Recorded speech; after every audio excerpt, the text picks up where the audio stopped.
সকাল থেকে ভারী বৃষ্টি আর উজানের ঢল তিস্তা নদীর পানি বৃদ্ধি ও অগভীরতা বন্যার সৃষ্টির মূল কারণ হয়ে দাঁড়িয়েছে।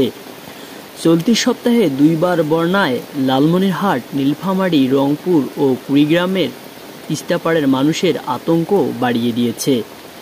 বিশেষ করে রংপুরের গঙ্গাছড়া উপজেলার নোহালী ইউনিয়নের বাগডোহরা গ্রামের মানুষ বড় আতঙ্কে দিন পার করছে। বাগডোহরা গ্রামের দুই দিকে প্রবাহমান তিস্তার দুটি শাখা গ্রামটির অস্তিত্ব টিকিয়ে রাখার বড় হুমকি হয়ে দাঁড়িয়েছে। অস্তিত্ব টিকিয়ে রাখতে গ্রামের মানুষ তিস্তার বুকে বাঁধ নির্মাণ করেন। তিস্তার পানি বেড়ে গেলেই বাঁধের দুইটি রক্ষা করার জন্য মাইকিং করে ডাক দেওয়া হয়।